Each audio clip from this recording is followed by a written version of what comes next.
politicians of all parties need to sort of engage young people in a way that doesn't put them away from politics, because that seems to be the case for quite a while now. In a lot of cases, politicians, they're too focused on arguing with each other and not actually giving facts. And I think, especially with the EU campaign, that has definitely been the case.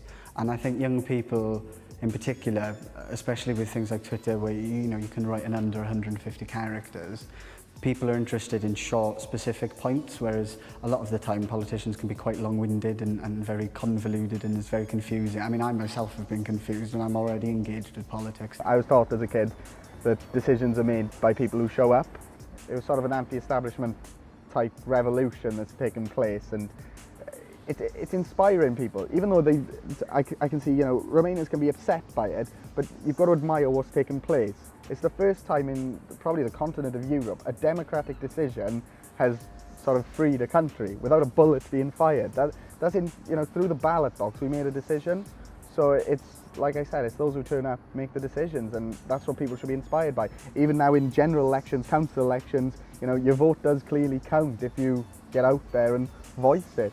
Wel, dwi wastad wedi dweud, dwi dal yn dweud, dwi'n credu bod y ddadl ynglyn â ymgysylltu'r phobl ifanc a ymrwymiad pobl ifanc at gwleidyddiaeth yn cwestiwn wy ac iar, chicken and egg. Pwy sy'n mynd i'n gyntaf? Ydy pobl ifanc mynd i estyn llaw allan neu mae'r gwleidyddiaeth mynd i estyn llaw? Ac I fi mae rhaid i'r ddau ddigwydd ar yr un pryd o'r Undeb Ewropeaidd yn erbyn eu ewyllus nhw.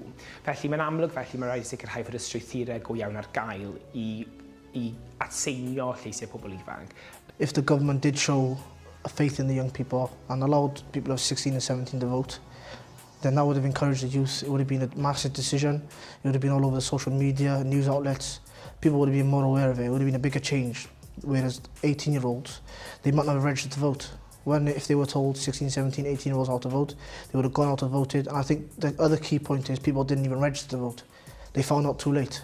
At one point I was in favour of votes for 16, but then part of it scared me. For the simple reason, as in, we're classed as adults at 18, so drinking, gambling, and so forth. But for me, I thought that's one thing we can maybe overcome with giving votes. But then, you go to a youth offenders jail until you're 18 as well. So there's lots of benefits you pick up from being a 16-year-old that I wouldn't want to jeopardise by giving them the right to vote.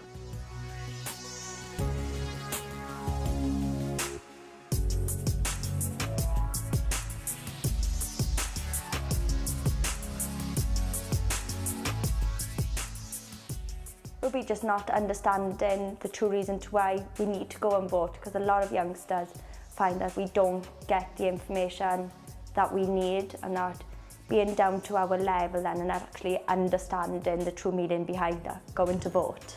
Young people are interested in issues, not necessarily black or white or red or blue or anything. So I think it is about engaging people and making sure they understand what is going to change if you vote which way or the other. There's lots of youngsters out there now, even if they're one of those starting a campaign against Brexit, brilliant, you're engaged, you're listening, you're debating, and that's got to be something we've got to encourage and not put down. You've got the charters from Newport, that's on our doorstep. It wasn't taught to me in school, I learned it after I left and I was engaged. That's something I think we should, and it's sort of instilling a bit of pride in our country, for the boundary lines we have broken down to get this vote to young people. There's a big gap between politics and young people and just general people, and what government needs to do is bridge that gap and target these demographics and make sure they are well educated and well informed about politics itself. And I've never trusted any politician, by the way. But also focus on the social groups that feel like they've been targeted or feel like they've been neglected by government.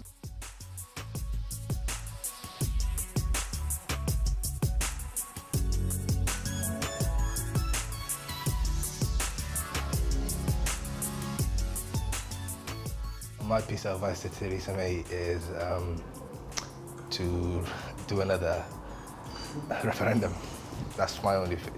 Education comes into it hugely, with, especially in this debate. I found that I've studying 3 A-levels and doing law, politics and geography. Politics obviously shows into the European Union and law as well because I study European law as a module of that. So I got to learn about all the different institutions in the European Union, which actually helped me make my argument on when people say, oh, the EU is democratic.